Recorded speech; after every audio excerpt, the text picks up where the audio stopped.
Ahoy, friends. It's me, Dave Landau. After a long night on stage, I like to kick back with a captain's hat and a fine cigar and watch the Dennis and Andy show. These guys are huge nerds, but they're the kind that you actually want to hang out with. Enjoy them. I do.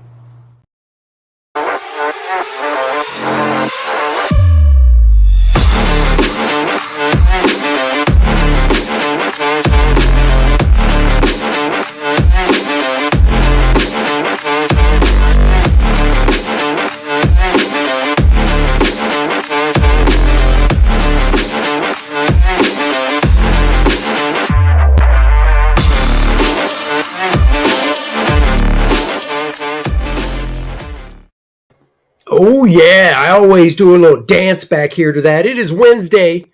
It is the Dennis and Andy show. I have a little tilt to the camera, this way I should say, because, they say that adds a little bit of, excitement and movement and stuff. Or maybe because my camera's tilted and whatever. Or we're on a ship. We're on a ship. It's just tilting from side to side. Oh, that's right, side to side. So, Twitter is acting funky right now, which is weird. DMs aren't working. Dennis has tried putting a tweet out and it said you've reached your limit for the day, which is weird because he's only tweeted like 4 times today, and you're allowed to tweet 400 times apparently in a day. And 2,400 times. We tried following people and we couldn't follow anybody. Facebook is having difficulty streaming to Facebook right now. Direct messages. What did that China balloon do to us? Should have shot it down earlier. Wow. Direct messaging isn't working right now. Everything is down. So a few of you look like you're able to get on and watch us. Well, that's different. This is just watching us. This has nothing to do with Twitter. I'm just saying, it's all technology. It's just all right here right now. Hi to some people. Blackjack, hail CG, hail to you.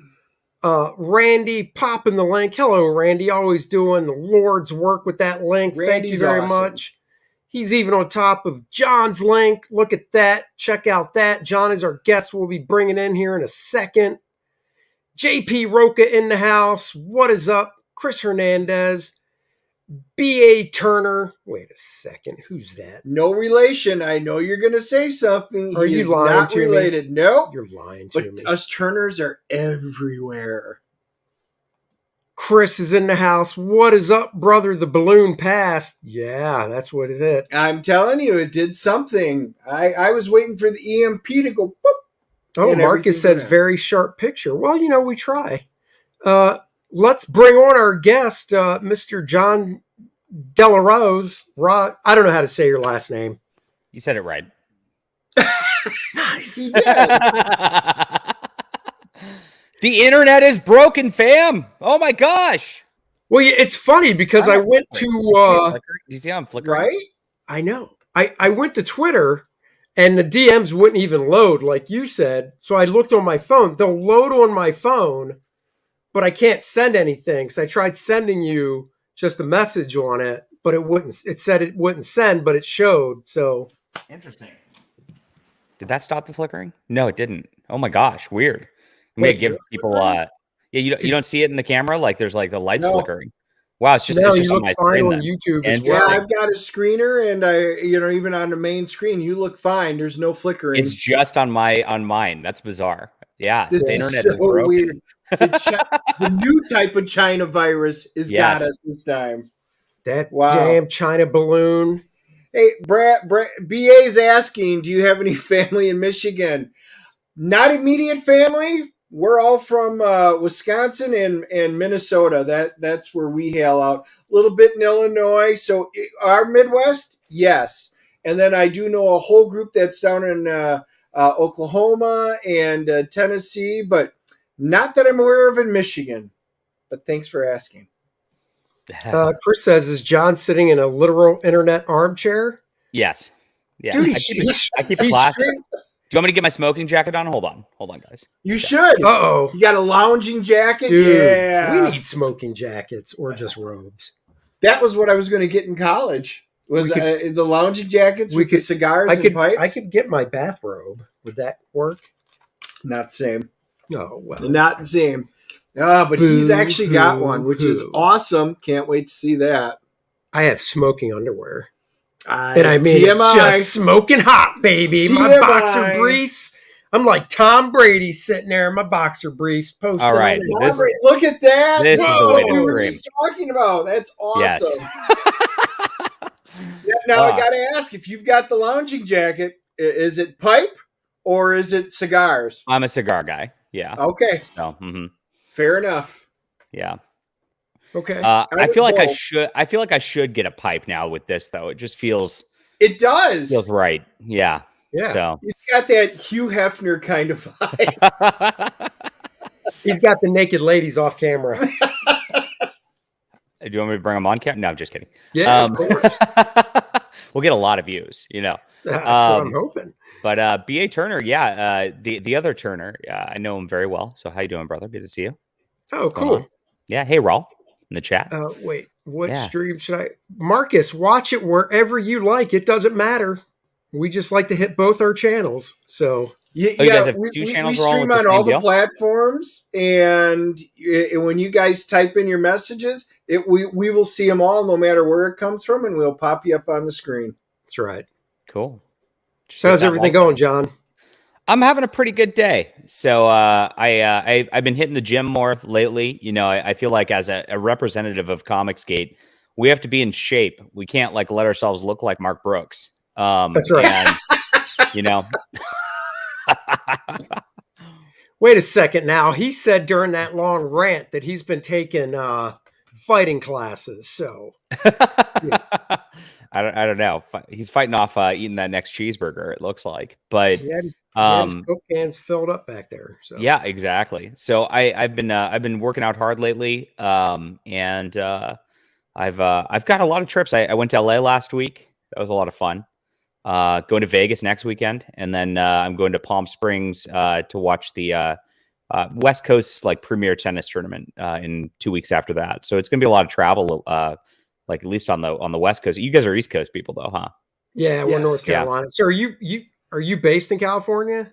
Yeah, that's why I got the San Francisco hat. Yeah. Oh yeah. Well, you know, but that's baseball. Giants, that's true. Right? Mm-hmm. Yeah. Okay. Yeah. Cool. Yeah, that's fine. I'm not a big baseball fan or watcher. I'm football. So, you know, if you said Niners, I'd be like, well, okay. Yeah, but they're out now, so I kind of don't care anymore. So, right. But I was big into the whole Brock Purdy story. That was a lot of fun. Yeah. Oh yeah, no, I look. I'll be honest. I was rooting for him to go all the way. So cool. Well, thank you. I appreciate that. I don't know. Even if Brock Purdy didn't get hurt, I don't know if they would have won anyhow. So it was a little iffy. I mean, the Bengals are playing really good. No, I mean, if they would have beaten playing really the good. Eagles, but would they have beaten the Eagles? Yeah, the Eagles were so lights out. It was pretty difficult. But I mean, when you have no offense though, and you're just handing off the ball, because you can't do anything. I mean, that really doesn't even give your defense a rest, you know? So, the game's so lopsided at that point, it screws things up. It's hard to say, but I think the Eagles were favored anyway. You're right. So they're just, I expect them to win the Super Bowl. McCaffrey in for one play as quarterback as well during that game. Yeah. They had a receiver, actually, acting as QB for, I think, a full quarter. So it was nuts. Because Purdy's their third string quarterback, so they literally ran out of quarterbacks. Yeah. So. Yeah, I know. Yeah. I mean, that's just one of those situations you never see. And, the injury he got is as bad as tearing your ACL in your knee, except it was his elbow. Sucks. So, he's out for 6 months is fine because it's, off season. But hopefully it comes back good because he's the starter apparently. And I also read that Garoppolo's officially done. So with San Francisco, I've heard rumors that the Raiders are going to talk about picking him up. So that's if they can't get Aaron Rodgers. Okay. No, are they trying now? Oh really? Yeah, Devontae Adams actually kind of said, this would be the perfect place. We could hook up. We can have our magical numbers. And then Aaron Rodgers responded and said, you know what? buy me a house and we'll talk about it. Buy me a house. That's what he said. So the dude makes more than Devontae Adams, but he wants Devontae Adams to buy him a house. And because he goes, now that you're making that kind of money. Well, no, they both are, so don't get me wrong. But that is really funny. Well, no, but the ultimate troll to that is Devontae Adams buying him a tiny house on wheels. Oh, that and is saying you didn't say what size. Here's your house. Square foot green and gold house. Get him like one of those manufactured homes and just plop it in the middle of the desert in Nevada somewhere, right? I was just saying a double wide, just for added convenience. Get him a single and a half. Say, I didn't want to go totally double and spoil you, Aaron, but I didn't want to go single, so we're going 1.5 for you, big guy. Oh, that's funny. Nice. That would be hilarious. Oh, Marcus said he's a Yankees fan. You had me until you said that, Marcus, but we won't bounce you. He's also a Giants fan. How does it not surprise you as a Yankees fan? I don't know. Can't help that. Man. I met a Cowboys fan. New York. I'm like, wait, you meant New York Giants. Okay, gotcha. So Yeah. Oh, yeah. So I'm guessing you guys are Panthers fans-ish? No. Cheesehead? Cowboys. Really? Okay. Good for you. Yeah, we don't agree. We rip on each other all NFL. Plus, we're in fantasy football, which was another fantastic year. Some of us make the playoffs. Some of us don't. Yeah. I made the playoffs. I was bounced after the first week, but I did. You didn't make the playoffs? I didn't make the playoffs. No, what are you talking about? Okay, you're right. I didn't make the playoffs, but you literally came in like last you're place. Right. I didn't make the playoffs. But as you say, who won the big game in our fantasy league? Was it you? Nope. It wasn't me either. So I guess we both lost. Exactly. Just like the Packers, Cowboys, and 49ers. We're all spectators in this great world of suckiness right now. I don't even know that I'm going to watch it. I mean, just like Chiefs and the Eagles does not appeal to me at all. So, yeah. I like it's been this way where I always say I like the commercials. So I've got no interest in the halftime. That's for sure. I've never been a Rihanna fan, and the halftime shows have just sucked for a long time. They've been a disaster. It's like they don't know what to do. Yeah. Nope. They try and one-up it. The commercials haven't been good the last couple of years. So we are getting together for football. Or do we have more company coming? Nah, it's just us. Okay. Well, I was just wondering. Yeah. But I will say, I might go to a party. I mean, that's the thing. Like if there's a decent party going on, I might go. So yeah. But I will say, I do like because my daughter's totally into football. She's 19. She loves it. She's like, we got to watch the Pro Bowl. It's like, okay. And I got to admit, I watched it. I watched the whole 3-hour event on Sunday. Sorry. No, dude. Unlike the past however many years where it's like, oh, here's the Pro Bowl where nobody's really trying because they don't want to get hurt and it just sucks. They did 3 flag football games where instead of having like a Pro Bowl with 3 quarterbacks and they just, put one in each quarter and bounce them around, they had 3 full teams. It was flag football. It was a 50-yard field. Each game was only 20 minutes, so 2 10-minute halves. But you could tell it was fun. The players were having fun because it was just flag. Between each game, they did like different competitions between the kickers. Oh my god! Even and the passers. Boring, dude. It was so I'm bored. boring. The chat's bored too. I couldn't even stand to watch. I mean, the moment didn't watch it. Oh, it's flag football, and I'm like, shit. You know what? I watched it in this place because I didn't want to fall asleep. But you're judging it without seeing it. $6 Million Man, the original, starting with season 1, episode 1, before there were special effects sounds and everything. And it was way better than even watching anything flag football. That's fair. Yeah.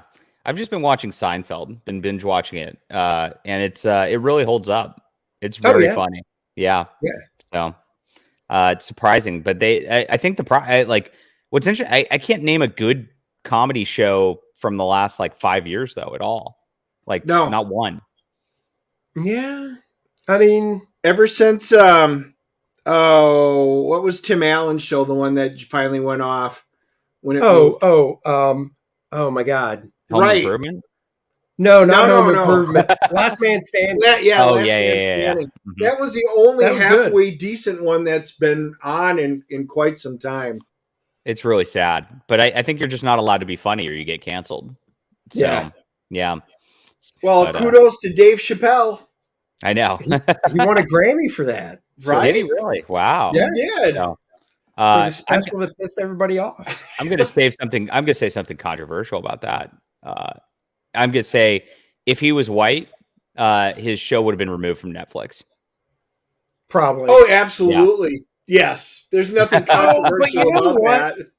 I'm trying to think because I've watched 2 more specials, comedian stand-up specials in the past couple months with white guys, and I'm blanking on their names that were not PC, that were hysterical. Really?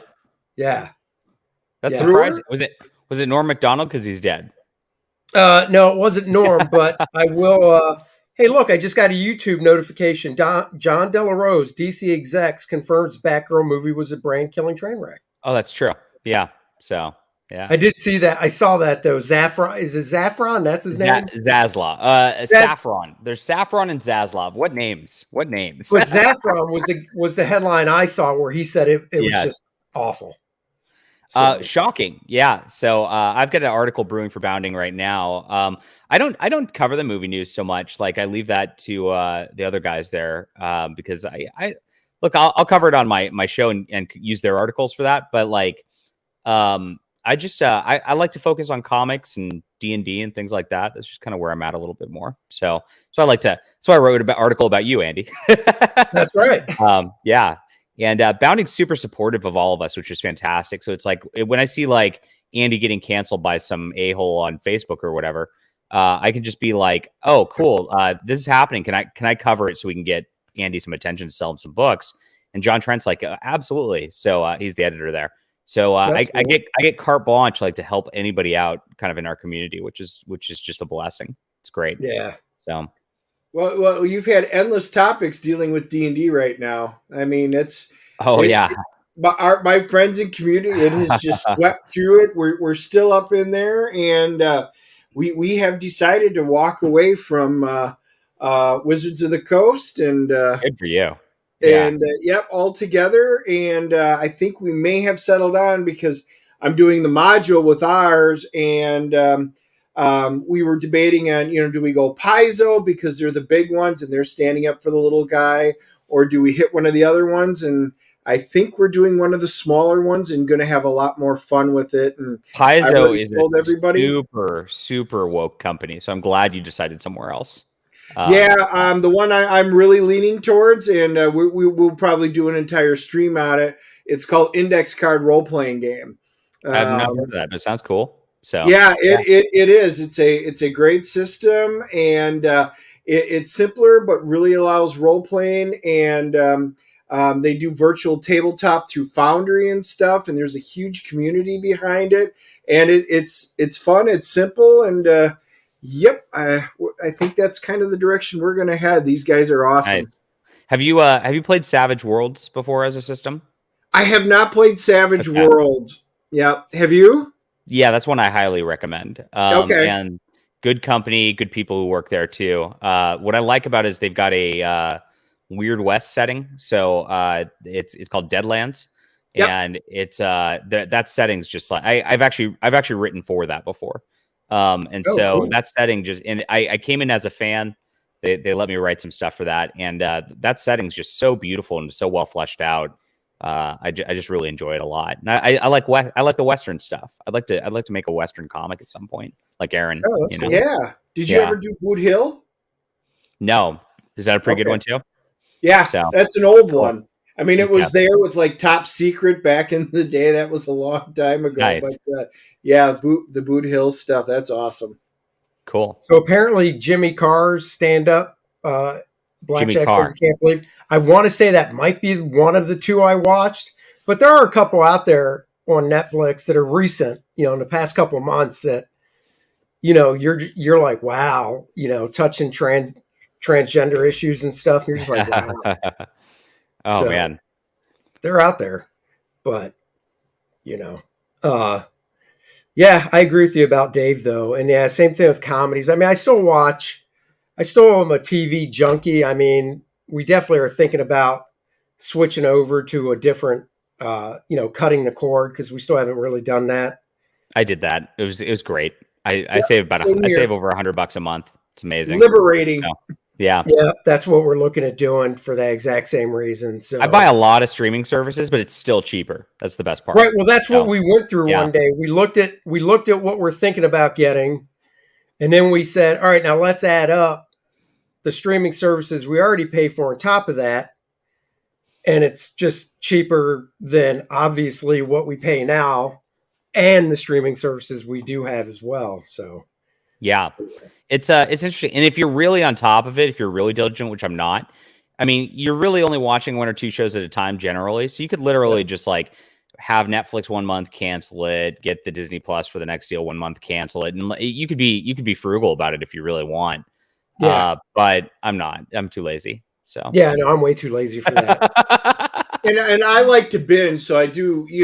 We do like that '90s show came on, and where was that '70s show with the grandkids? Is it worth working? Is it worth watching or no? Yes, It is? I didn't think it would be, but my wife and I decided to try it, and it's a lot of member berries up front, but they do, and the kids really grow on you, and it's a nice 10-episode season. And we binge watched it in one night. Loved it. I'm glad we stayed up late and did it. It was How much watching. transgender representation is there? Yeah, but it was. There is one character. One Ah, of the see, kids? Yeah, catch, one of the kids catch, Chad. is, but Catch. it is not overwhelming in it, and it's basically touching on it in one of the in one of the episodes where he talks to Mrs. Foreman about coming out. I'm out. So wait, is he I'm gay or sorry. is he Yes. transgender? Well, this is it would be gay because this is the '90s. Well, that's fine. But, We're back when we still had 2 sexes. right, okay. but that's not that. Well, he asked specifically transgender. I You did, said yeah. yes. Well, So that's it's not. Well, It's gay. that's all. When you say that, I It's look at all gay, Chad. LGBTQ plus a Apple fan # hashtag whatever. Yeah, Dennis, I hear you like that pound sign. All I Oh, can say is it was good, and then we binged watch, and I know it was an older series, but Man in the High Castle. Yeah, that's always one I've wanted to watch. I've not gotten around to it. But It's worth it. I don't watch the a first ton of 3 TV, seasons are so, amazing, yeah. especially you start out and you're like, wow, I wonder what this is really all about. Then you start finding out. It's like what if, it's like a Marvel what if comic book. But what if Germany and Japan had won? They split up America, and it's all about the fight against them in there and how things go. And it kind of turns into like an Elseworld, but it's really cool. So nice. yeah, I got all 4 seasons finished. See, now, like, I've never tried, I've heard of Pluto, I've heard of Tubi. I've seen Pluto. Yeah, you get some weird old stuff on there because I've watched some weird old like sci-fi serials on there. It's pretty cool. Yeah? Yeah. And then what's the other one? There's one that begins with an F, isn't there? Isn't it Pluto, Tubi, and then... Oh, I know what you're talking about. Yes, there is one that begins with an F. It's funny because I want to say Yeah. Fubar. It's something like that. It is something close It is to something that. like Is that. it really? It I had is, not but heard of it's not that. Fubar, but it It's is like something Fubo, like I think. Cattle I was going to say Fubo? somebody will know it. Yeah, I don't know. That's great. So, dude, how did you get into doing the crowdfunding and comics and all that stuff? What is your backstory? What's my backstory? So I started writing comics, which was actually this one right now, Flying Sparks. Yeah. It was right as the New 52 was hitting. Okay. And I was really, really into the Batgirl series at the time, before New 52 happened. And they had a new character, and she was not a new character. She was Chuck Dixon's character, Stephanie Brown, who was Spoiler, and she was then becoming Batgirl through this, and it was very much a passing of the torch kind of like thing where Barbara Gordon, because she's in a wheelchair as Oracle now, was training her. It is Fubar. Yep. Fubo. Well, thanks, Brian. I was close. I said Fubar, but it's Fubar. Yeah. There you go.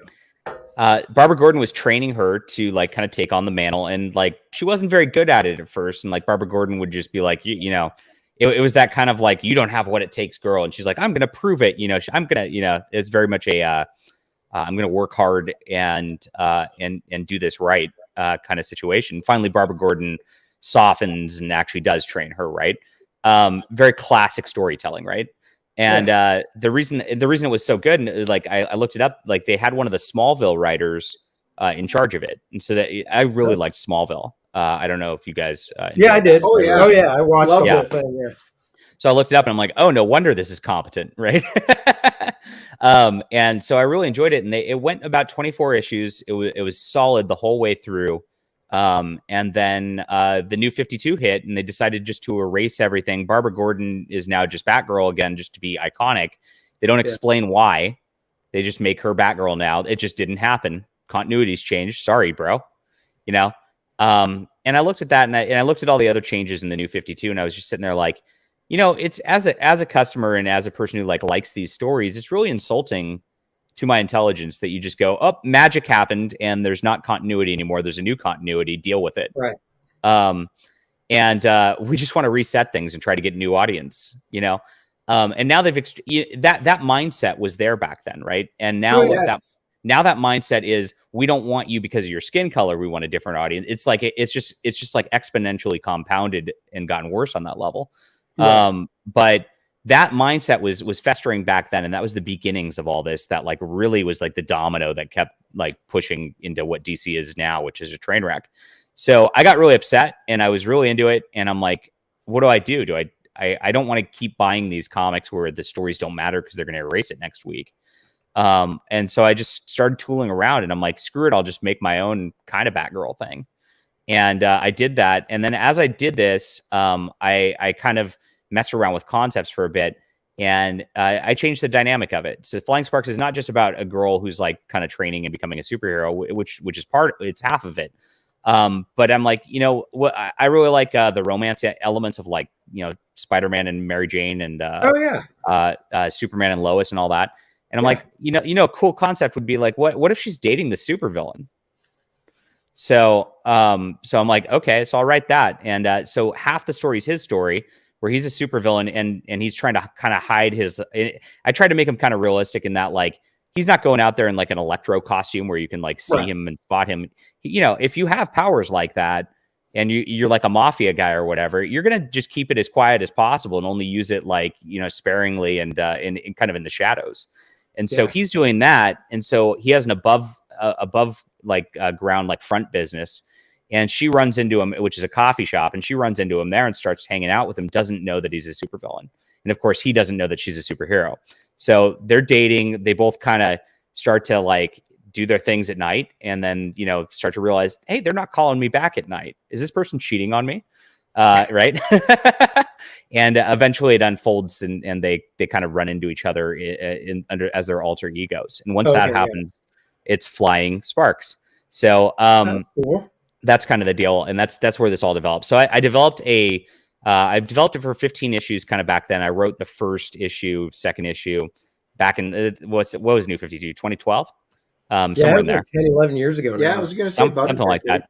So I wrote that, got it done, got a couple issues made, and then I printed a bunch, set myself up at a couple local Comic Cons, and I don't know if you guys have tried that on the indie level, but you don't make money doing that.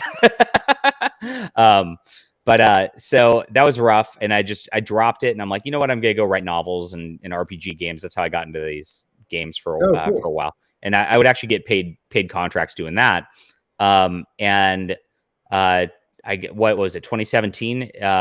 All this stuff was happening with Marvel and DC with the woke stuff. So I wrote it up for the Federalist, which is a conservative think tank news site, saying all these Marvel guys are just out there just like ranting about Trump, and like they're ruining their brands. They've replaced all the characters. Comic shops are suffering. Sales are way down. Like, Marvel needs to get back on track. And that just like exploded. I got on talk radio shows and Fox News and all that in 2017. And as that was going on, that's when Zach, Diversity in Comics, was kind of coming out. And a couple crowdfunds started. Alt Hero made like, I think, $250,000 was the first one. And then Jawbreakers, of course, made even more than that. And then Ethan came out with Cyberfrog and made even more than that. And so I'm like, you know what? I'm just going to crowdfund. I've got these couple issues already done. I'm just going to crowdfund it. And like, I redid my dialogue because I became a better writer over the course of things. Sure. And did my first volume, came out with it, had John Malin do the cover for it, which is my first volume. We got a backer. Thank you. 200 backers. Appreciate it, guys. Nice. And that was that. So that came out. That was like the kind of first round of Comicsgate books back then. And this is now the 5th and final volume of it. I've just been cranking away at them over the last couple of years. I usually do about one of these a year and then venture into other projects. And sure. And so now the full storyline is going to be done as of this one. So it's pretty great. Yeah. Oh, that's cool. Yeah. That's real cool. I even want to watch the video real fast. What do we got here? Let me just see. Thanks. It's very hard to see the chat from all the way. Excellent professionals last night. Oh, well, thank you very much. I'm glad you liked it and watched. All right, let's watch this video. Hopefully, give me a thumbs up if you can hear it, because I'm going to mute our mic just so there's not an echo. Hopefully there won't be.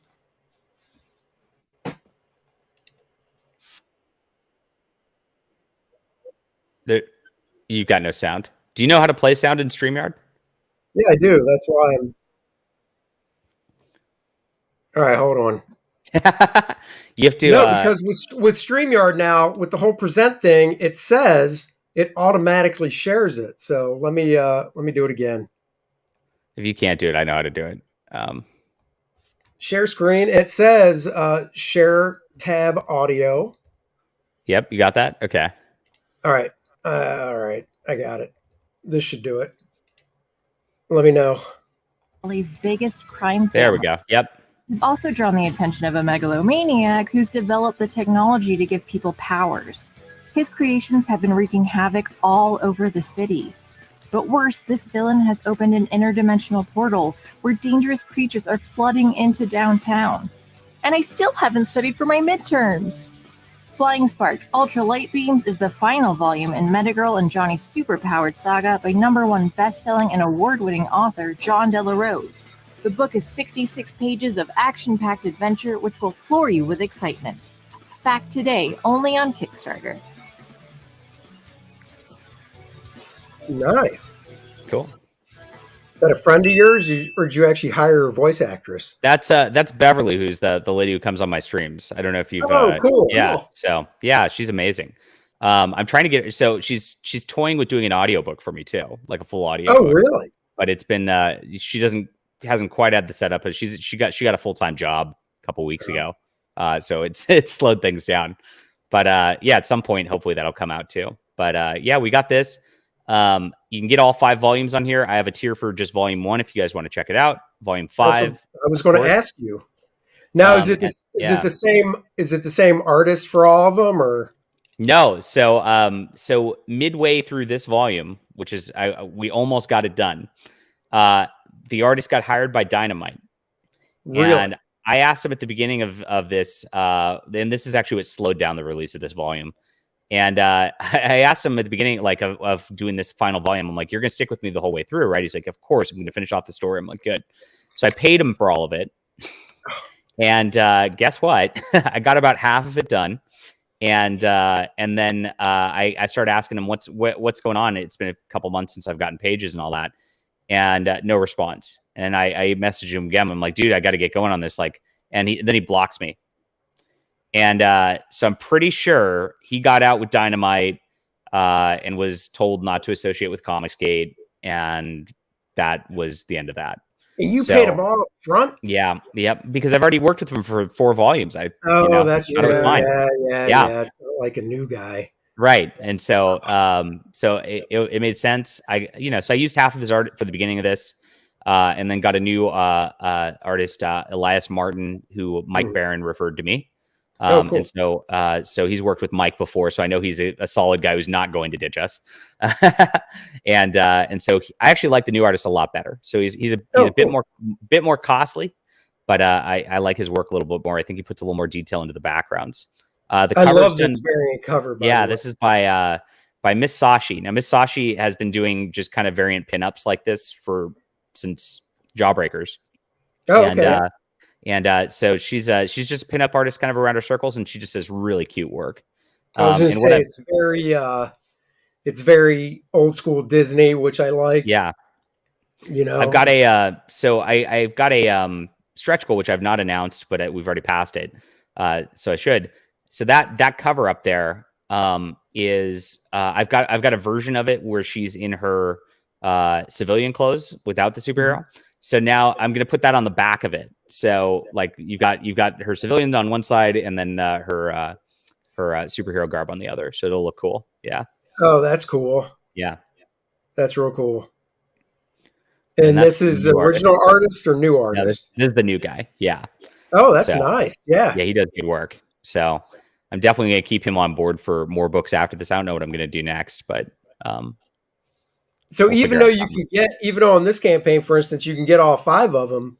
Yes. Have you thought about after this just doing maybe a hardcover collection or something and just loading up the back of it with extras or something? Because probably, but I'll wait a year or two to do that, right? Well, yeah, not like right after. But yeah, I mean, as soon as that's done, I've got a full superhero universe, so it's like I've got 2 other superhero books I've done along with this.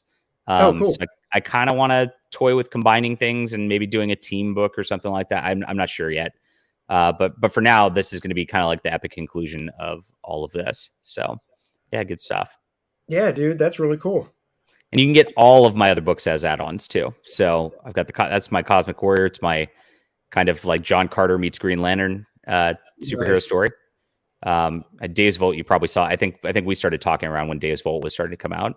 I think so. Yeah. Yeah. So you've got your Kor-Drath, and I've got Days Volt for our Conan homages, and then Dynamite Thor is a 50s superhero who appeared in Weird Comics. I think that was where he first appeared. And his power is he's immune to explosives. So he literally just like chucks explosives everywhere, and it's really funny. So then I decided to just make my own with it because I thought it was hilarious. That's what I was going to say. So when you say he debuted in Weird Comics, you're talking this was a Golden Age guy that's under free public domain. Yeah, public domain. Yeah, yeah. So I decided to make him a demolitions contractor in Iraq and Afghanistan. So he chucks explosives at terrorists who also are, suicide bombers. So it's very not PC. So nice. Well, because he's immune to them too, he wouldn't even have to chuck them. He could just walk right up to him. Just walk right up. That's right. Yeah. And then Overmind was my book last year, which did very well. So thank you, Comicsgate. And so we've got all those, and this Spectacular Comics is a bunch of short comics I did over the years. So I'm very prolific. So I just mess around with different concepts sometimes. So there's a lot of 5 and 8 pagers in this. And the story behind this cover was this is what Mouse, the literary graphic novel about World War II is. And what happened was Ed Piskor and those guys, the cartoonist kayfabe guys, had a book coming out from Fantagraphics for their Red Room, and they were doing Red Room with this cover as a parody cover of the Mouse cover, and they unveiled it and all that, and then of course the internet mob went, "How dare you!" Literally, I think I heard about that. Yeah, how this is offensive to the Holocaust and all that stuff. And I watched them getting canceled, and of course, they backed down immediately. Wrote this whole press release about how they're so sorry, they would never offend anybody, and then of course removed the cover. So I was like, screw it, I'm gonna do it. I that kind of censorship pisses me off so bad. So I like to stick middle fingers to it as much as possible. Yeah, dude, did you see? I know this is a tangent, but I was telling Dennis about it. Ethan did a video last night talking about his Patreon. Did you see that? You know what I'm talking about? Not yet, no. So it's he did a quick video on it? Yeah, so what happened is he got an email, and because he did a video and showed the email, I'm not, talking out of turn. He did he did a video. They sent him an email. Oh. And they said your Patreon is locked until you do one of 2 things. Remove the Patreon link in your Twitter, bio on your page. No way. Or remove this tweet, and they sent a link to the tweet they were talking about. And the tweet he said was basically he retweeted a DeSantis tweet that DeSantis did about the stuff he's doing in schools down there. I'll have to write an article about this for Bounding. This is big. Dude, I mean, I assume the video is still up. He was on last night around 10 o'clock for a while. Wow. And Patreon basically said, yeah, until you do that. So he said he was telling everybody, look, I don't want to get the name of the site wrong, but it's in his Twitter profile now. The new site, It's like Subscribe Stack that's what I use now. Patreon banned me last year. So okay, so is it Subscribe Stack? Is that it? Subscribe Star. Yeah. Yeah, that's it. Subscribe Star. He said I'm moving everything over there. I hope you all follow me there. They're totally cool on free speech. They're good people over there. So yeah. Mm-hmm. I couldn't believe it. I was like, what the hell? I'm surprised he lasted as long as he did on Patreon. They're aggressive. They're aggressive at stalking you outside of their system. And then I got a warning from them about the year before. Yeah. And it was, I forget what was happening. Why did I get this? I did a live stream. And on the live stream, I raided somebody's Discord is what it was. And I got that Discord link off their Patreon because a lot of people put their Discord links as Patreon only type things. Yeah. And, so I got into the Discord, we rated it on their live stream. And then, that creator reported me to Patreon saying like, he's misusing my Patreon stuff. Well, I'm a paying Patreon customer. So like, I didn't misuse anything, but they actually wrote me an email demanding I take my live stream down. And I was like, okay, I guess I will, but that was wild. So I had that before, but last year, I just got an email saying you're permanently suspended for hate speech. They didn't tell me what my hate speech was, but that was it. So I'm surprised Ethan lasted this long, but yeah. Wow. Yeah. Let me read this. L.E. Munoz, $5. Thank you very much for that, by the way. Can we get a back to the lore with JDA and how he found CG? Did he deal with being canceled? And how did he team up with Cider? Okay. That's all for you, big man. All right. Wow. So I don't know. So this pisses people off when I say this, but I actually started the Comicsgate hashtag. So I was working for the Federalist. And I had already done my Marvel piece. So I was on the culture beat for them at that point. And that's when your boy Zach was getting big. And it was 2017. And what happened was New York Comic Con. I found somebody gave it. It might have been Ethan who gave it to me, actually. I don't know. But there was a group of comic book professionals in the Facebook group. And in that Facebook group, it was like, it was B. Clay Moore, Taylor Esposito, the letterer asshole guy. Who else was in there? It was she's a lady who wrote Faith for a while. I can't remember. Remember the fat girl Faith for Valiant? Oh yeah. Oh, Dennis has issue 1. Valiant. Yes. Thanks for Andy. Yes. Oh, Jody Hauser. Yes. Okay. And a few others. I don't remember their names, but I'm sure you'd know everybody. And it was a little Facebook group of only professionals that were allowed in, and they started this Facebook thread like, this guy Zach is coming to New York Comic Con, and he's posted that he's coming there. This is terrible. He shouldn't be allowed in. Blah blah blah blah. What are we gonna do? And they start conspiring about how to get him banned from the Comic Con in these professionals, right? Just because they don't like his comic book reviews. And then it gets weirder. And like they start going, he's a military veteran, so maybe he has PTSD or something. I bet you if we get him mad, like, and we follow him around and like agitate him, that he'll lose it and like maybe throw a punch at one of us, and then we can get him banned forever. I heard that stuff. Yeah. I remember all that. Yeah. So I broke that story. Okay, well that's where I with that, and then after I did that, I gave it to Megan Fox at PJ Media because Megan covers some of the culture stuff sometimes. She's amazing. One of my best friends, and we would kind of coordinate stories back and forth because what we determined was like, look, the mainstream media all coordinate stories together, and then they all blast out at the same time, and that's how the stories get viral and they get the reach of everything, right? So if we start doing that on the conservative side, we can, we could, like, nobody's doing that on our side. Why aren't we? Right. Right. And we can actually build up the culture war stuff by doing this. So we reported on the Zach thing, that like he's a mostly conservative YouTuber who is just getting harassed over politics, basically, because these guys don't like it. And they're actually like talking about trying to like get him to commit a crime, which is assault, right? Which is crazy. Yeah. So these are professionals in the industry. Oh, thank you, Randy. Really appreciate it. Thanks, Randy. That's and so once we came out with our stories, we were like, well, how are we going to promote this and get this viral, like to get everybody going?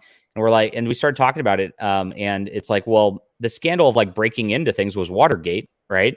And because of the Watergate, and then everything became Gate after that for a scandal. So we used Comicsgate to do that. And so Comicsgate, our hashtag, started going viral. The Federalist picked it up and all that. And so like it got that hashtag blew up hard at the beginning of September there, and everybody's using it. And then it slowly kind of morphed as like, Ethan kind of came in and then made it even bigger, and then made it into like, this is a brand now. It kind of morphed into that over the next few months. So that hashtag started with me and Megan. It was really fun. Good times back in 2017. So how I found it, that's it. I was there. How did I deal with being canceled? My first canceling was the World Science Fiction Convention. They're called WorldCon. And that was 2018. So after I got kind of big in journalism from this, everybody in sci-fi publishing kind of knew I'm a conservative and doesn't like that at that point. Yeah. I know this all sounds familiar, I'm sure, to you, right? It's like, I didn't know Andy was like that. They just pound that keyboard angry. It's like, why do you care? Imagine, it's like, do you ever care what other people are posting, like in the industry, like about their politics? Like, do you ever think about, No. Well, like, and back basically in 2008 and before, nobody cared. Nobody cared. Well, I mean, honestly, before 2016, nobody cared. It was 16. Yeah, it was 16 because 16. When they had the 8 years of Obama and stuff, everybody on that side was untouchable in their mind, and and could just say whatever, and it's like, we're winning, look at us, it's 8 years, blah blah blah, and whatever. So they I'll read your super chat. You got a nice one here. So I see. Yeah. Let's see. $9.99. Thank you very much, Raul Nyanzi. Raul Nyanzi. Yep, I got it right. Yeah. Yep. I can throw my head in the indie comics ring. However, if my Twitter poll is any indication, people won't back it without a physical copy. Thing is, I'm new at this, so I want it. So wait, are you saying you want to just do digital? Well, he had mentioned earlier about doing a poll, because I was keeping track on the comments, and that apparently his poll did not come back very favorable for doing all digital, which I would say is probably accurate. Most of the people, even like at the conventions, Andy and I were just at another convention this weekend. Everybody that really wants, the bulk of the people wants the paper in their hand, smell the book, flip the pages over, take it with them. Some people might also like a digital, but I think the bulk of the people really want the physical copies of it. And I know you do stuff with digital, John. So I mean, what's your opinion on it? What's interesting is for novels, for books, 95% of my sales are digital. Which makes sense. Yep. Yeah. But for comics, it's like 70% of my sales are physical. Yep. Yeah. So it's really backwards. Now what I do, by the way, I don't list this on the page, by the way, because I just forget to check. Because when you have to go check all the tiers every time, anybody who buys a physical copy, I send a digital out to also. Right. So don't worry about that. You're getting the digital also. But because there's no skin off my back, it doesn't cost anything to do that. Yeah. So I do that. So I provide a little extra for the physical copy, people like that. But again, just like when I want to read comics, I want to pick up a book and I want to look at it and look at the panels, and it just never acts quite, even with that Amazon thing where you zoom in on the panels and all that, it just never feels quite right. No, it doesn't. I've read digital stuff before on my iPad, and it's just, I just don't care enough. Randy to, makes a good point, and this is actually was going to say something I was going to say. He said, I just backed John for his Right. digital tier. He's Canadian. I was going to say now, especially through CG and stuff, we got people from New Zealand and the UK and Australia. We get some from Korea, whatever. Some of the foreign, because it's so expensive for shipping, across the Great Sea. You know what? The digital option is a good option for some of them, although a lot of them still do want it and they'll pay the shipping. But for others that might be on the fence, the digital option is a good option for them. Well, and the shipping rough to Europe and Canada even. Yeah, for sure. Oh, yeah. And the digital thing too is, and I actually don't do digital, but if it is somebody overseas, they might, knowing that there's a digital tier, they might actually go, you know what? I'll get the physical one because I do get the digital with it, because then I get the digital right away so I can enjoy it. But then it almost feels like they're getting two things for the price of one. Yes. So even though they're still paying the shipping, the $30 or $25 to ship it, to the UK, they're like, yeah, but I'm getting a digital too. So it kind of justifies that some, it offsets it in a way. So. Absolutely. But, I have a lot of European customers, like a lot. Sure. I don't know why I'm so popular in Europe, but I am. So is David Hasselhoff. Yeah. So, there you go. Well, of course, the Hoff. I mean, we were over there in, I think it was Switzerland, and we're at the airport. And, I mean, he's got posters in the airport. There's David Hasselhoff. I'm like, look at that. In the U.S., he would get mocked. Over there, he's a celebrity. Oh, he got mocked so hard back during Baywatch when, like it's not as, I'm sure he's still popular over there, but you remember during the Baywatch time, it was like, oh yeah, he's a star. He's a singing star in Germany. And over here, you're like, what? Knight Rider? That guy? But over there, man. Knight Rider. That's really what it's about. Randy also just said some people want to read digital to keep their books pristine. Also true. And I agree with that as well. Plus, there is sometimes like, I backed your Get Caught Up. I already knew I was going to, but it's the Caught Up tier, so I get all the volumes. Oh, thank you. And I will sit down and I really want to just read them in paper. However, if I do know I'm going somewhere and it's going to be a long trip, like when I go to Korea and stuff, I will be downloading a whole bunch of this stuff, some of my digital stuff, on my tablet so I can read it on the plane and stuff like that, because I'm sure the heck not hauling it. So the digital does have some nice aspects from travel perspectives. Awesome. Yeah, most definitely on that front. I think offering both is a good thing. And Raw, the thing about print though, like even if you're starting small, like you can print on demand these days. Like, I mean, just if you sell 30 copies, like just print 35 copies just so you have a couple extras in case of damages or something. That's it. Yeah, I mean, the big advice I would give too, going back to what you said, John, is get quotes first. Go to find a print on demand place and quote out 50 and then quote out 100 and so on and so forth, and see where the breaks are. So, if you do a campaign and, you're going into it going, I might only get 50 backers. Cause that's the thing with anybody starting out crowdfunding. And this goes for, professionals as well. You can't go into it with the mindset of it's going to make bank. You just got to go into it the safe way, I think, which is maybe 100 backers. Yeah, and it's always the what if, and so when you look at it, we've got the comic books, we've got T-shirts, because T-shirts are a whole different animal. The beanies, the module. What if we only sold 20 modules? What if we only sell 20 T-shirts? What's our break-even point? You got to know what everything is going into it. Same thing with your books. I mean, there's a lot of thought that has to get put into how many, what if I do all this effort, how many books do I need to have? What if I don't reach that? What's it going to cost? So, absolutely. Yeah, agree 100%, guys. So, yeah.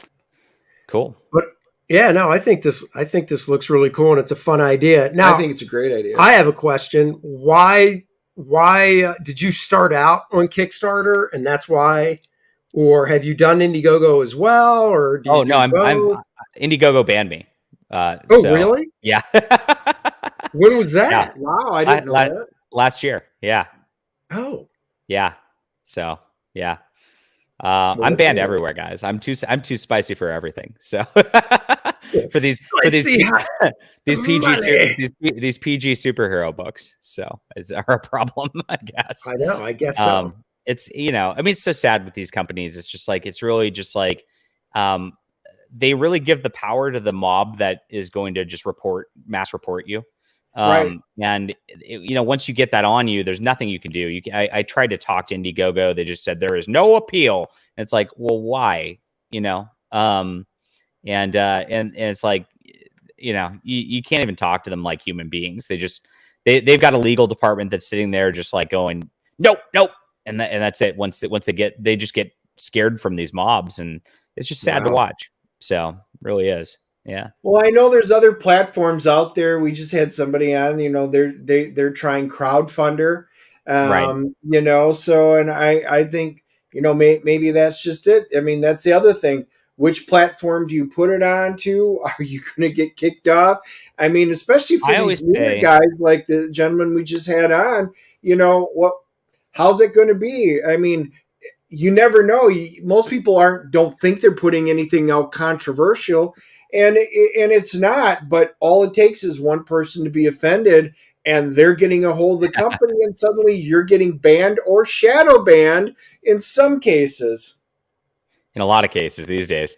But no, that's the case. But my advice is always use the biggest platform where you have the biggest potential reach until they ban you, and then just move to the next one after that. So I think Kickstarter actually has a bigger potential reach for just average comics. I get a lot of just random backers who are not from us. Cool. They just come from Kickstarter. It's kind of nice.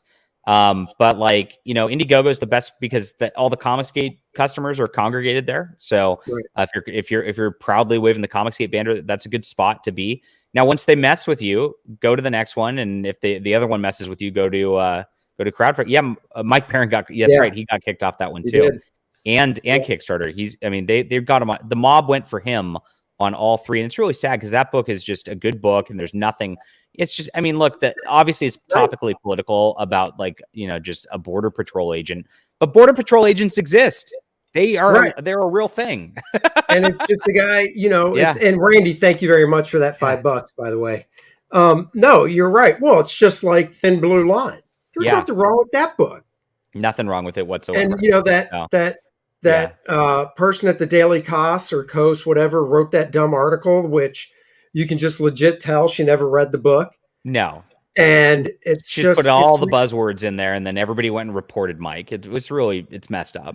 Yeah. Yeah, they're not going after a story. They're going after a person. It's just, I mean, you want to talk about hate? That is the definition of it right there. That's what hate is. We just want to be left alone and have our diversity and inclusivity in storytelling. That's all. So I agree. John, you might want to try taking your name and spelling it Joan and see what kind of traction you get. I was saying I could. Wouldn't it be even better if I went like Juanita?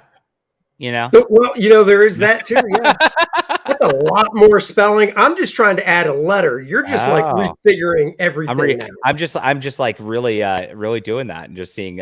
No, honestly, if you look back to the '60s and like sci-fi publishing and comics and all that, a lot of women did take male names, thinking that would help their careers and sales and all that for pen names. And I do think it is the reverse now. I mean, these sites like Kickstarter, if I was a female creator or whatever, I might be up on a spot like female creator, right? And so you might as well just say you're a lesbian female creator of color or whatever. I mean, just like, who cares? I mean, I might do that for a book for real, just because I think it's funny. That's a good idea. Just as a test, and then you get a friend of yours if they're down for it to be the face of the campaign and stuff. That's how you do it. Yeah, It takes Booth Babe to a whole new level, right? Oh, dude, a whole new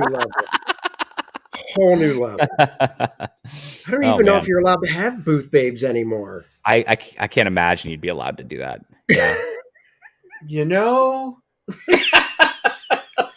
Well, you were saying you watch a lot of Seinfeld. Dude, there's episodes of Seinfeld that would never cut it Oh, today. no way. No way. Yeah. Right? How I Met Your Mother? You can't do that show. Dennis could be your if Dennis was your booth babe though, you'd get extra points, right? See, I was thinking of just standing up and going. "Urgh."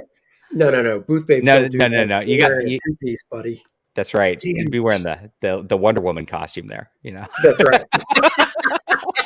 Look, I really think we want to increase our sales, not people lining up for refunds. Put you in the Adriana costume. I'm telling you, even Oh, at boy. the Trek convention, there was somebody selling something that was vaguely Trek related, but there were two girls, and they weren't in just Star Trek uniforms. They were high cuts. I got pictures of it. They got their belly showing, and I was like, yep, people were lined up to get pictures taken with them. And I'm like, that's not even really a Star Trek uniform, but they didn't care. They were good looking. Yeah, that's it. That's the whole double standard of all this. Like, if you're a good-looking girl, you get whatever you want. But then if you're a guy trying to do something where and have a good-looking girl be like a part of the thing, you're the misogynist. It's like, wait a minute, what? Yeah. Which is just crazy. So we would need a good-looking girl. We get somebody to play Adriana, and then I could stand next to her to show what the exact opposite is, and then that should cover all bases. And So you'd be we'd have diverse the and good-looking inclusive. girl, and then we'd have you, the Correct. ugly-looking girl. No, not Well, girl. you said the Guy. opposite. Ugly-looking girl. Guy, no, girl. Oh, Guy. good-looking, ugly is how I took it. Oh, yeah, no, I'm fully encompassing. That's where we're going with this. I got it. Well, this is Yeah. getting awkward, gentlemen. I know. But typically on our show, we get awkward at least once or twice because, this is just the way Andy's mind works. Are you kidding me? It's because you don't wear pants when we do the show and I have to sit next to you. like Vic Mignogna. Did you hear about that? Yeah. Wow. Yeah. Well, at least I don't go to Taco Bell beforehand. I'm just saying. Fair. I got my very own CNN Jeffrey Toobin over here. It's like, come on, dude. Can't you save that for not when we're on stream? Wow. Good Lord. You I tell him, the problem is, I I go, bet keep 10% your of hand- the keep your audience camera- actually believes that. keep your hands in camera view, Dennis. That's all I want. Then we Magic know where they are. hands. Then we know where they are at all times. Where what are you guys reading these days? What's going are you reading it all? You know what? So when it comes to mainstream stuff, the only two things I get is I get the Mark Silvestri Batman Deadly cool. Duo, where it's Batman and the Joker, because I love Silvestri's art. I just Beautiful. Yep. I look at that book, and the story's actually pretty good too. But I look at that book, and I'm like, comics. And then I was telling Dennis about it. Paul Levitz is writing his first Marvel work ever. It's Really? an Avengers miniseries drawn by Alan Davis Ooh. called Avengers End Times, and it takes place after their original Avengers number 11. So it's a Silver Age story. Oh, cool. Yeah, And Paul it Levitz is is, amazing. I love his Legion stuff so much. Dude, So, it is. yeah. It is. Issue 2 just came out this week. It's good. Nice. It's really good. It just feels like a comic again because it's that Silver Age. It's got the corner box up on the cover. Nice. Other than that, man, we just did a show this past weekend. I'm just buying back issues and stuff. I'm just the opposite. Which most of you all that's watching either on my channel or Andy's channel know, I was an X-Men guy. I mean, I collected them for 44, almost 45 years. And I gave up. This stuff is so bad. I canceled all my Marvel and DC subscriptions, everything.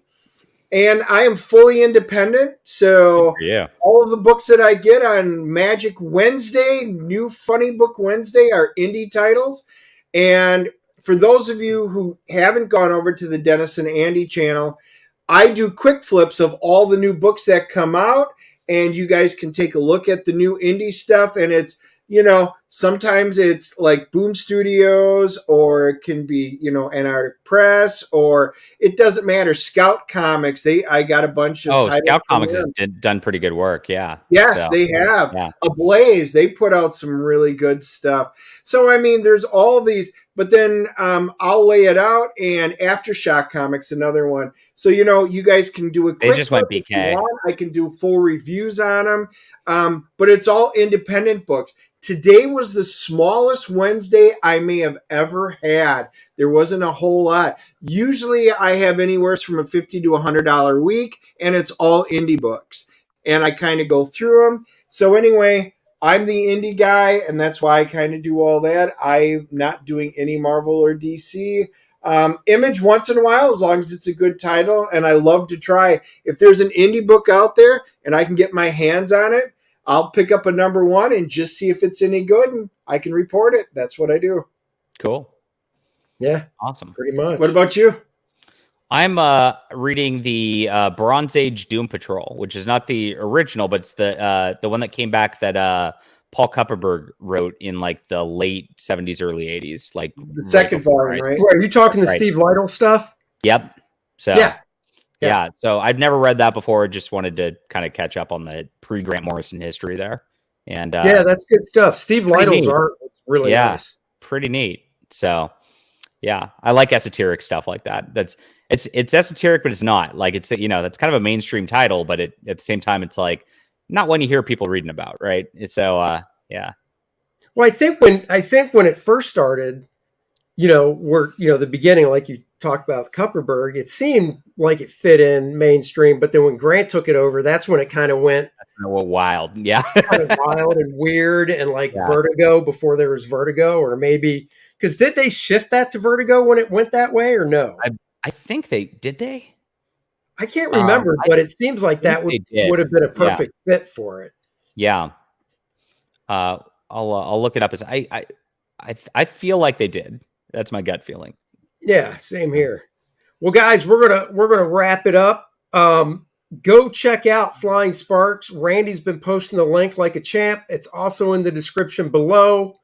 There's 14 days left on it, so definitely go check it out. Do you have a website, by the way? I forgot to ask that before, because if so, yeah, I've got a website. It's just delarose.com, but I think it's broken right now. I think I need to fix it. But it basically just reposts my YouTube content, so it's just another spot to go to find my YouTube. Oh, okay. But I do have a store on there when it is functioning, with all my books that are my back books and things like that you can get from me directly if you want to do that too. So cool. Hey, Drake posted, he goes, I subscribed to the channel. For some reason I wasn't. Everyone check. Yes, I've had a number of people, including some very good friends of mine, that are like, dude, I've been subscribed to you, and every time I go on there, I'm unsubscribed. So for some reason, the DNA channel keeps losing people mysteriously. Let's just put it that way. So make sure that you do follow it and stay. And if you don't see, I post stuff. Stop telling people multiple times a week. Don't say it, Andy. Telling people you're a Packers fan, and maybe we'd get more on the DNA channel. I don't think so. That's how people we get people. People like America's team, the Cowboys. Nobody likes the Cowboys. Nobody likes the Cowboys. The Cowboys name themselves America's team. Oh, okay. That means nothing. Whatever. So exactly. You're so hurt. So anyway, just make sure you guys go on there and make sure that you're subscribed. And if you don't see anything from me for a week, there's something wrong. Go back in and check it out. That's right. And let's see if this shares. Nope, because I shared the tab. Hold on, I gotta. What do you say? Nice. He goes, #Packers conspiracy for real. Yes. I went to college with Aaron Rodgers, so I actually got to meet him a couple times. Did you really? Oh, that's awesome. So yeah. That's what's it called when you're married and they give you the hall pass? That's Aaron's hall pass. Is Aaron Rodgers? It's weird. But I think it's because he knows it'll never happen. But I was like, wow, that's a weird hall pass that you would choose him. I mean, I was surprised he dumped Brett Favre, to be honest, for Aaron Rodgers, but he did. So, wow. But awkward. Was that just supposed to be between us? Marcus says John is right. Nobody likes the Cowboys. See, I mean, other than Randy. No, I think and Andy. Marcus, you misspelled Giants by typing Cowboys. Oof. By the way, guys, Kor-Drath the Reckoning by Dennis and I, kicking along 1,228 backers. A couple more of you guys out there. Let's get to that 1,230 and beyond. Great barbarian action right here like you've never seen before. Not because there's not barbarian books, but because it's by me. That's why. Seen before. Get it? Kor-Drath, Adriana, the sorceress there, are on a quest, on a reckoning. They're looking for revenge to find out who slaughtered his tribe and why they did it. What is the reasoning behind it? It's kind of a mystery wrapped up in a barbarian tale. We've got 76 pages of action. Randy just posted the link, which is also in the description below, for Kor-Drath.com, where you can read the first 8 pages as well. Couple different t-shirts, a beanie. Andy's been hard at work. I just saw page, 34? I just finished 34 at a 76. Almost there, almost halfway there already, and it feels just like yesterday. Well, to you it does. Right. Yeah. It does. It feels like I wrote it just yesterday. Yeah, that's the one thing I tell him. And John, you can attest to this. The writer goes, oh, yeah, after all the thought process and stuff, yeah, okay, it took me a week and a half to write the whole thing. Whatever. Right. That's nice. It's taken, week and a half. Wait. You're being generous. It takes me like 3-4 days. So okay. Point is, this is, Dennis's first foray into writing sequential storytelling. But, I worked with monthly comic book writers that are like, oh, no, I bang out 22 pages in like 2 days. And I'm like, that's nice. It takes me 4 weeks. Right. 5 weeks to draw. So while Andy's hard at work drawing all the good stuff now, I'm working on the module. So I'm putting that together, which is a wholly different issue. But that's right. It's also fun. Module, you say, what is that? That's right. You can read the book and play the game. We do have a Kor-Drath game module, Mayhem and an artist edition, oversized artist edition you need to get. But that's right. We have, I want to get to the title, Mayhem in the Myrmidor Mountains. Read the book, play the game. The characters are playable. Guys, go check it out. Link in the description below.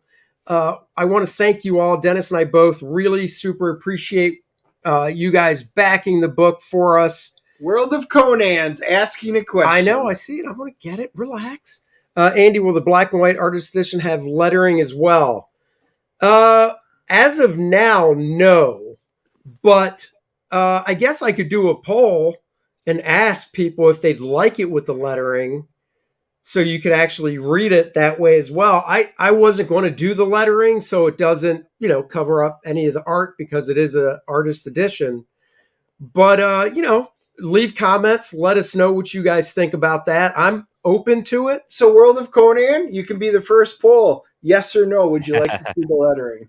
Yeah, I mean, I'm open to it. It just never really crossed my mind because there's no lettering on the actual pages. Yeah, Randy says lettering gets in the way of the art, and I think for those type of books, typically I think a lot of people kind of view it that way. Yeah. You should roll with art book. Yeah, for sure. Yeah. Yeah. Mm-hmm. Just buy one of each, and then you can read the book, look at the artist edition, play the game, do all that fun stuff. And there you go. John, thank you so much for joining us today. Thank you, guys. You are always fun to talk to. And of course, I backed your book. I'm very excited. I can't wait for it, guys. So I appreciate it. And I am going to be getting on the train of yours as well. And I already did. And I got all, I can't wait. I'm getting them all together. So it's like a lot of reading right in a row. Cool. Yeah. I appreciate it. So cool, man. All right, guys, we'll be back next Wednesday. We haven't decided if we're going to catch a movie tomorrow night or not. We've been trying to catch a movie every Thursday, something new, and then we do our pre-recorded review Friday. Friday. Oh yeah, thanks, Dennis. Friday, we are actually launching the Kor-Drath Kickstarter at 3 p.m. We're running a mirror campaign. So you'll be able to join us on Friday afternoon for that. Might drink a little beer while we do it. Oh, not just any beer. He's finally getting me to drink a peanut butter beer. Chocolate peanut butter stout. You did not hear me wrong. I actually said That sounds peanut horrific. butter beer. Oh, dude, it is so good. Really? And by good, he means awful. No. But I will be finding out. I guarantee you he's going to love it. Dude, it is smooth. Really? It is smooth. Okay. Yeah, it's good. I'll take a Lefroy 10-year over this probably any day, but hey, I kick you right now. If you were We where are not John is, Rochambeauing it. if you were where John is, I would just remove you from the stream. But you can't. No, I can't. I can remove you from my office, though. What is this? What the peanut butter? It's chocolate peanut butter stout. It's thick. It's good. It's tasty. I also have a little peanut butter whiskey over here as well. Ooh, Drake said he had a 17% peanut butter beer. The peanut butter whiskey. That would be good. I had a 13% Diablo that was aged in a whiskey barrel. That was amazing. I will admit, with a kick. So that would be really interesting. But this is an Andy beer, so it's probably like a 3-point beer. Dude, it's not. Review some old superhero cereals. We could possibly do that. Well, guess what? We were just talking about this because, especially on a slow week like this, I will probably be cracking open all my original X-Men, starting with number 1, except for number 1, because I don't have a raw copy, and I'll be going through my old X-Men books one at a time, starting with issue 1 will be a reprint, and then I'll do 2 and 3, and I'm going to kind of go through them. Are these CGC graded? His number 1 is. My number 1 is. Oh, okay. I've got my number 1 signed by Stan and Slab, but all the rest of them, almost all of them, if I have a slabbed one, I also have a raw one. Okay. Except for number 1. I was going to say, you might just want to like grab an omnibus or something like that and go through them that way and just leave your nice copy. It's not the same feel as to opening up the original and getting to see and feel how it is, you know. I'm just going to do it old style and just try not to ruin any. Be careful. All right. Until I come over and go, whoa, look at this X-Men. And this is why Andy never borrows my comics. And then suddenly the peanut butter beer goes all over his X-Men books. It makes it work more. Wow, that just gave me a pit in my stomach. No, shut up. All right, guys, we'll be back on Friday, 3 p.m., launching that Kickstarter. Until then, everybody have a great night. John, for you, it'd be a great afternoon. Thank you. Cheers. We're grabbing dinner while you're grabbing the late lunch. Right. So live long and prosper, everybody. Thank you. I'm going to go find that Ethan video and write an article about it probably. There you go. Yeah. See you guys later. Bye-bye.